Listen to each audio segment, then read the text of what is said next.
दोस्तों का दोस्त आपका होस्ट स्वागत करता है आपके अपने YouTube चैनल मैनेजमेंट गुरु पे।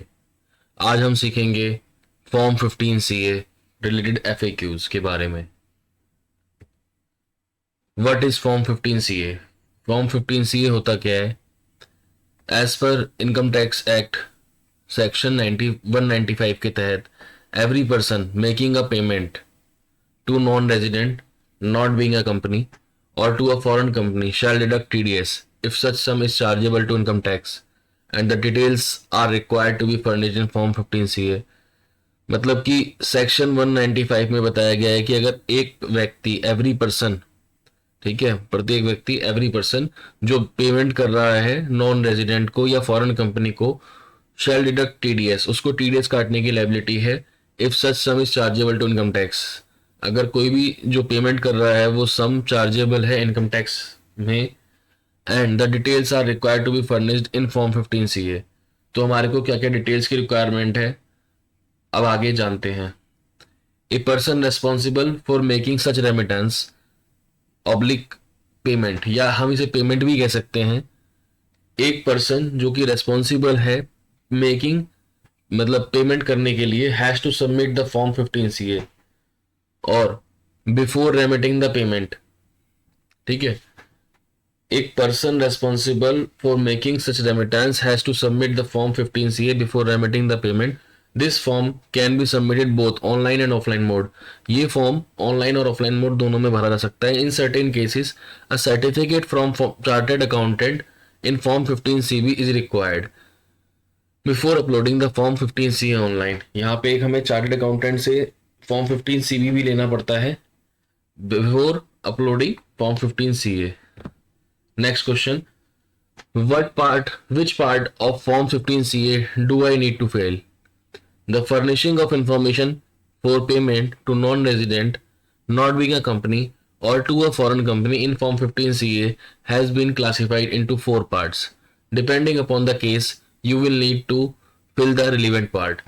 जैसे कि हम आगे जानकारी हमें हमारे पास है कि केस टू केस वेरी करते हैं। जैसे कि हमारे को बताया गया इसमें 4 पार्ट है, जिस पे डिपेंड करता है कि हमें कौन सा पार्ट भरना है। जैसे कि पार्ट ए बताया गया है, part A, where the remittance or the aggregate of such remittance does not exceed 5 lakh rupee during the financial year. Payment की बात कर रहे हैं और जो कि एग्रीगेट है, ठीक है, या सिंगल पेमेंट भी अगर है, ऑफ सच रेमिटेंस जो कि डज नॉट एक्सीड, जो कि 5 लाख से एक्सीड नहीं करती रुपये during the financial year. Part B, where remittance or the aggregate of such remittance exceed 5 lakh rupee during the financial year and an order certificate under section 195(2), 195(3) या फिर 197 of the act has been obtained from the assessing officer। Section 197 क्या होता है कि एक short deduction के लिए या जीरो रेटेड या नील रेटेड डिडक्शन के लिए, लोअर इनकम डिडक्शन के लिए, लोअर टीडीएस डिडक्शन के लिए एक सर्टिफिकेट दिया जाता है असेसिंग ऑफिसर से। उसी के बारे में बात कर रहे हैं यहाँ पे पार्ट बी में। ठीक है, part C, where the remittance or the aggregate of such remittance exceed 5 lakh rupee during the financial year and a certificate in form 15CB from an accountant has been obtain. यहाँ पे accountant का मतलब chartered accountant से है। Part D, where the remittance is not chargeable to tax under the income tax act 1961। Who is required to file form 15CA? ये है हमारा अगला प्रश्न, अगला क्वेश्चन कि भैया कौन कौन required है, who is required to file form 15CA? As per rules 37BB, any person responsible for paying to a non-resident not being a company or to a foreign company shall furnish such information in form 15CA। Is it mandatory to submit form 15CB? No, सभी cases में जरूरी नहीं है। It is not mandatory to submit form 15CB। Form 15CB is an event based from to be filed online when the remittance or aggregate of remittance amount exceed rupees 5 lakh during a financial year and you are required to furnish a certificate from an accountant defined as per section 288।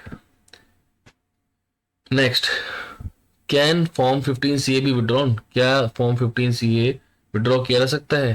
yes, form 15CA can be withdrawn within 7 days from submission date।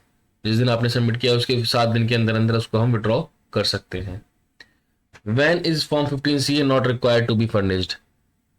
कब जरूरत नहीं है form 15CA furnish करने की? In accordance with sub rule 3 of rule 37BB, information in form 15CA is not required to be furnished in case of following transaction. कब? Remittance is made by an individual and does not require prior approval of RBI. Remittance is of the nature specified under relevant provision proposed code as per RBI. Sorry, again, remittance is of the nature specified under relevant purpose code as per RBI. Next, how do I e-verify form 15CA? This form can be e-verified using DSC or EVC.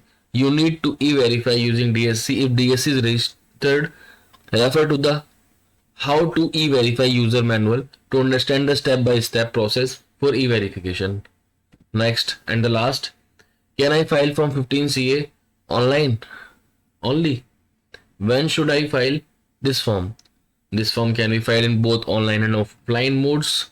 The offline utility service enables you to fill form 15CA in the offline mode.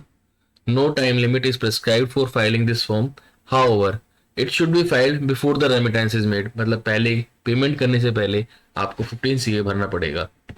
Thank you for watching this.